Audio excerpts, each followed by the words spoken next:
Hello, and a very warm welcome back to the Gimme Wrestling Podcast. My name is Anne, and I'm joined by... the Jinder Mahal of this three-man band. and... Does that make me... Am I Drew McIntyre? I'd like to be Drew McIntyre. You can be Drew McIntyre. Which makes me Keith Slater. That's fine. I'm fine with that. One-man rock band. I got kids. I don't have kids. I got kids! So we're having a little round table. It was all round at my house, and this is the first time we've all been on camera together. We did the SummerSlam predictions together, but we was having this discussion, and we said, why don't we just film this? Because we've all got different opinions on it. Yeah. And everyone's talking about it at the minute, and that is the Fiend, Bray Wyatt. So on Raw this week, he addressed the rumours that he was going to be fighting either Braun Strowman or Seth Rollins at Hell in a Cell. Yeah. So let's go from there. So what inspired this was that you guys were having a fantastic... You just completed, which will be up on the channels soon. Yeah, man. You were doing your Who Books It Better section, which, by the way, I really love. I think it's great. It's cool. Thanks, man. Thanks, dude. And I was sat watching you guys, and I took a nice little photo of you guys. I thought it was cool. On our Instagram. On our Instagram, because I've now updated it. About time. You miserable muppet.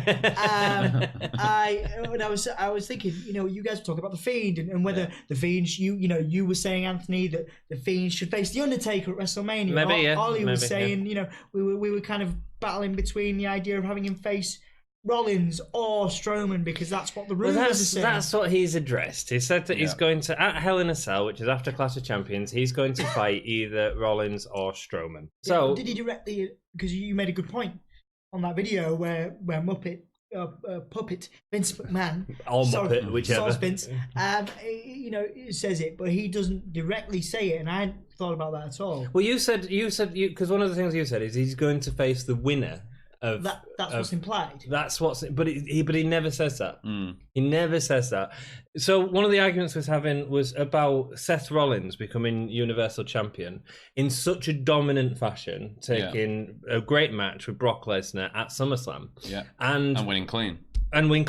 Huge so win. Braun Strowman ain't winning this feud, I don't think. So let's go from there. Do you think Braun Strowman is going to beat Seth Rollins at Clash of Champions? So I said my pick was that Strowman would win, because that's what sells tickets to me. And that if I was Vince, you got the Wyatt Family Association, you've got all the talk about them being.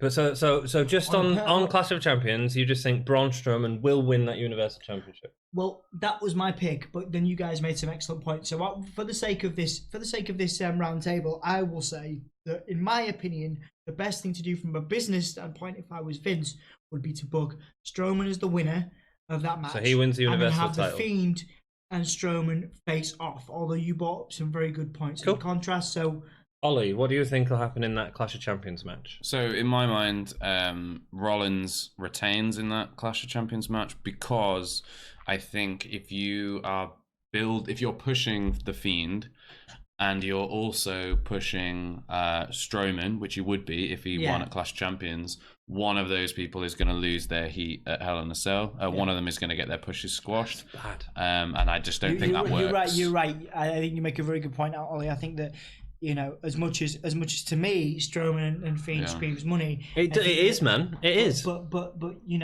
you guys made a good point that they wouldn't have had Rollins go clean over Lesnar if they didn't have, whether we have money as history illustrates, whether we believe in Seth Rollins as a champion is irrelevant. Yeah, because it's all about whether Vince does. Yeah, so I think also, with Rollins just coming off a massive win off Brock Lesnar, it would not only would you be killing either Bray Wyatt's or Braun Strowman's push at Hell in a Cell, but you'd also be killing Seth Rollins' push dead in the water at Clash of Champions. So there'd be potentially two out of your three biggest stars all getting their push destroyed. Yeah, and I think you're the right. Fiend doesn't need it right now. I mean, one of the important things is in that video, in the most recent video, he never says he's going to take on the winner. So no matter who wins, it could be the person. I think Seth Rollins will retain the Universal Championship because, again, they wouldn't have given him that powerful win.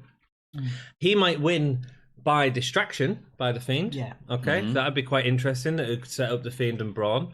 Yeah. I don't think the Fiend and Braun is the right way to go right now, but that's sort of what we're For getting. the title, or you mean for it as a feud? Just as a feud. I don't think it needs a title. I think they've got history there. You think they would make a good feud without the title? It'll make a great feud. I think they're doing it too quickly. I think we needed to see. Bray Wyatt could go against like Baron Corbin at the minute and take a face turn, and that'd be a more interesting story to me because people want to see Baron get beat, and you can have the Fiend beat everyone. Or even if he was to go against any number of faces. The problem with the Fiend for me is I don't want it all blown in one go. Like one load, yeah. And one of there's two massive stories with the Fiend right now. Yeah. There's Braun Strowman, right, which has a lot of history in it because they never had a battle after he left the Wyatts or anything like that.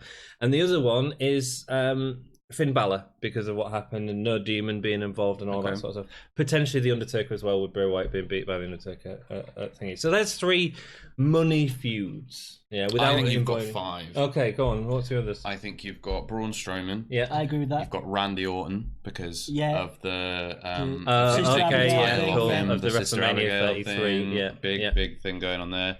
You've got Finn Balor. Yeah. You've got the Undertaker. Yeah. And you've got John Cena. I like all of those. Oh, John Cena because he beat him. And John Cena is the feud that I think they should be going into. I like all of those. You think? But again, you think go think, now in it. Yeah, I think that we need to. The thing we need to establish with the Fiend right now is that he's a main he eventer. is a main eventer. He is a dominant main eventer, and he is potentially unbeatable. He is like he's on Brock Lesnar's level. Undertaker back in the day level. I think that's really interesting. And you feed John Cena to him. Yes, that's cool. I like that a lot. Yeah, I'd say out of the 5 guys that we mentioned and looking at it like that, I think we're all in agreement. If you're going into a big feud, one of them 5, you're making him. You're right. It's making him into a main eventer. However, so the 2 that makes most sense is either John Cena or Braun Strowman. Yeah, either of those. So maybe or Randy Orton. Or Randy Orton. But I guess you've got Kofi and Randy at the moment. So maybe it does make sense to go against Braun. But it's got to be an extended feud. It's got to be interesting. Or something that comes back and forth like Gargano Ciampa where it stops and then it starts again. So maybe they have that type of Michaels Brett dynamic where they just keep coming back to each other. One thing I'm going to pick up from our early videos when we were talking about Jake the Snake, on the Wrestling Rewind series, which you can go back and watch if you choose to, and I want to bring Ollie into this discussion as well, is because obviously we're all fans of Wyatt and we're dead hyped, and the wrestling community seems at large to be hyped by the idea of Bray Wyatt winning a title. But it's a very interesting thing. Me and you have had many arguments about this on Wrestling Rewind. Guys like Jake the Snake, who never won a world title but still had a legendary career. There are countless other examples. Me and Ollie, we're probably like, give Bray a title. It's a good idea. Yeah. Most people are. I don't know whether you feel the same way, Anthony. Does Bray need a title?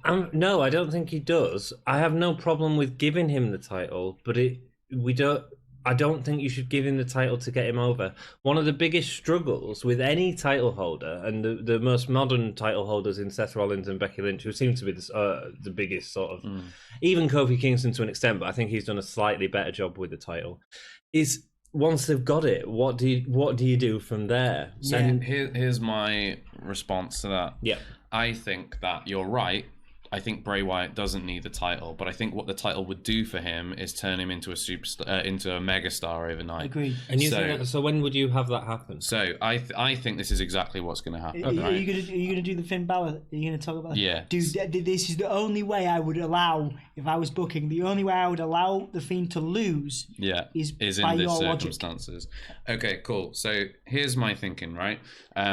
Titles create stars quite often. Like it's one of those things that you can't really get away from. Even someone like Jinder Mahal has a level of credibility that he did not have before, just by nature of being WWE champion. Whether you liked him or not, he now has a level of credibility that you can't really ignore. Get rid of. All right, Jinder. All right, Jinder. Yeah, thanks, guys.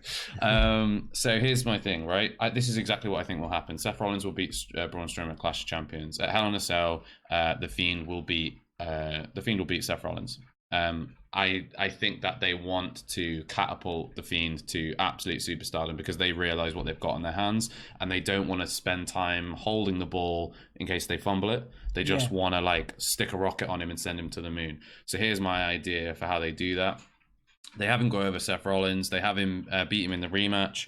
Fiend looks unbeatable. You have him go on a winning streak up to WrestleMania. Meanwhile, Finn Balor comes back from his time off, wins the Royal Rumble, re-debuts as the Demon. I think he can win the Royal Rumble as Finn Balor. Okay. I think you want the human element in the Rumble, and then when he comes the Demon comes out at WrestleMania. Yeah. Are we running a risk? Because just to feed into the debate aspect of this, because I do agree with you.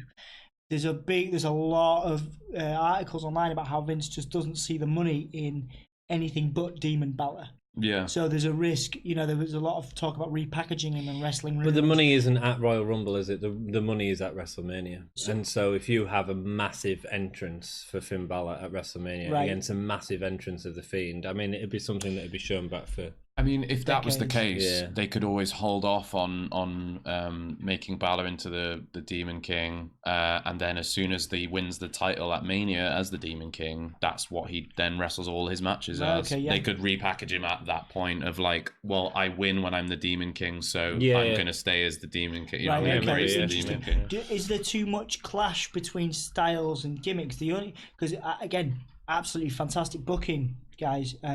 My concern is that they're basically the same thing, more or less. I think that's true, but I think some of your best matches come from, you look back at like Undertaker, Kane, and stuff like that. Like, like big, like they're interesting when you have those two gimmicky, like, Bray Wyatt and the Undertaker. Even like, though it wasn't a great match, but the build was really interesting. The build's interesting, but with Bray Wyatt and Finn Balor, you could have an incredible match. I'm waiting for fake Fiend in like 5 years. 5 years time. Absolutely. I think that's the way that you, and then once he's had, I don't think the Fiend is ever going to be, he's never going to match John Cena for world title. No. Like numbers, do you know what I mean? But I think that if you give him the Universal title early on in his run, not only does it give him a level of credibility that not many wrestlers get, but also it makes an absolute star out of Finn Balor when he returns.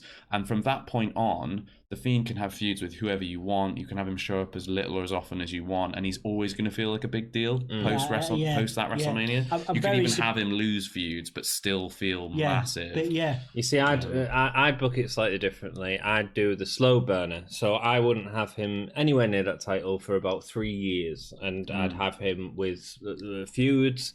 Like this year could be the Undertaker at WrestleMania, because who knows how many more WrestleManias we're going to get out of Taker. But he's contracted for a life, so I imagine Vince will be digging him up, parting him out on like marionette string. Like, as he signed a lifetime contract, I'm like, do you understand what that means, Mark? Do you know what that means, Mark?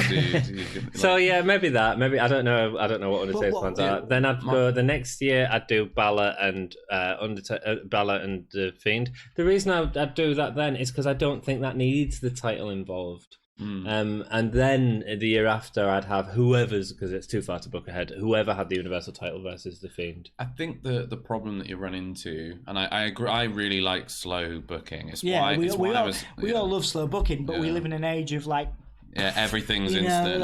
Bailey heel turn. Look at Braun Strowman. He was. When he went singles competitor, like he farted around squashing jobbers for ages, and they slow built him, and then he had a feud with Roman Reigns. It was great. It was really great, nice. Look where he is now. And well, because he lost against Brock Lesnar. I think the problem with slow burning people in this age, it can dwindle. The problem with slow burning people at this age, slow burning athletes, Drew McIntyre. They had a slow burn for Drew, and you get people get bored. And I think Vince is basically looking at the Firefly Funhouse stuff and his little puppet self, and he's going, "Oh, that's really good ass," and he's like laughing his and he's probably that's thinking, hilarious. Yeah, let's put the title on that guy and let's go, let's blow the load. Yeah, because the Vince puppet is a tag team title holder. Yeah. That's without a guarantee. That'll come up. So I'd tell you where I'd go. I'd give him over championships, but I'd keep him off the top. The one thing that you've said about a slow burn being a problem is that it starts to get stale. The one defense I'd have against the Fiend with that is it's not one character. It's two characters, and by that they can switch it up in so many different ways that a long-term booking could work for it if they were to do it right. Yeah. They could, but they won't. Well, no, That's the yeah, but I problem. mean, But that's it. Is that like that's their problem with long-term booking? Is that they have so much potential in all these characters and they squander it. Yeah. That's why I'd be scared of a slow burn with the Fiend, because I'd worry that they like They'll put lose him him in onto the someone and then shuffle. put him on someone, and then eventually he'd have his title match, and by that point they've got a new star that they're more interested in, and then he never gets the But that's juice. the thing with the slow burn is that that you build someone and then people we are fickle human beings, especially in the wrestling world. Everyone's fickle and everyone's moving very quickly to the new face. I mean, look at Roman Reigns. Roman Reigns became the most universally hated man in wrestling just by nature of not being called Daniel Bryan. Do you know what I mean? Like, he was, when the Shield debuted and then when they turned face, the Shield were the absolute hottest thing going. It was a bomb. Roman Reigns was getting cheered at every single event, like 80-90% cheers. And then Daniel Bryan doesn't win the 2014 Royal Rumble, and Roman Reigns is the most hated guy in the world. Yeah. I think there's more to it than that. I don't think there is. I think it was Batista was the first target, but then on the 2015 Royal Rumble. Yeah, I get that. My issue with Roman Reigns stems to his moveset. The problem with guys like it happens with Bret Hart too, with his with his 5 wrestlers that have very limited movesets are very easy to hate. And I know that sounds, because obviously Bret Hart was universally loved by fans, by kids, but by the wrestling fans, like pure wrestling purists. You look at Bret Hart, you look at John Cena, and you look at Roman Reigns, and they're just not that exciting to watch. They've got very specific, and we can all list them, no matter how many Bret Hart matches or Roman Reigns matches or John Cena matches we can all list the 5 moves. We can all write down the notes before and that's the thing. And I think that while they're exceptional in terms of making money, you bring up Roman Reigns and brilliant in terms of behind the scenes, going on TV and going on all the talk shows and stuff. It's wonderful, but then you've got guys like Daniel Bryan and guys like the Fiend and Bray Wyatt that aren't going to do that are going to be the cult. Bray Wyatt will always be a cult. Oh, he's never going to be the best wrestler. Yeah, exactly. He's going to be the merch is selling incredibly well. Exactly. Well. He knows that, which is amazing. So I mean, exactly. So it's a good time to be. I think it's a good time to be a wrestling fan across the board. It is. Yeah. And it's a good time to be a fan. I can't believe we're saying this, because we've been very vocal. You particularly, Anthony, have been very vocal about your dislike for previous Bray Wyatt gimmicks in the past. So I like him all. I just think he's a bit. He just talks a lot of nonsense. And to be honest, you're right. With long-term booking, maybe that's what Bray Wyatt will become. Maybe Bray Wyatt will become what Bray Wyatt was. Which is a that's bumbling exactly what happened to him the first time. I mean, we were all very excited then, and I think that we're all excited now. It's a good time. So yeah, I guess in summary, we've kind of talked a little bit about the Fiend, and we've talked a little bit about where he's going. I think very much this is the kind of thing you leave open to the comments and people watching. What you think. So the Fiend is a really real buzz topic. We've talked, we've given our viewpoints. First time we've been together on camera. It's been an absolute pleasure. Yeah, let us know if you want to see more of these. Yeah. Cheers. Oh, what are we doing? Like a shield thing? Yeah. Oh, ow. Yeah, should we pull that? Yeah, should we just... Listen. Oh no! We could do a 3-man band. What am I? Am I Roman? What was Roman 3-man in the middle? band? Was that like that? 3-man.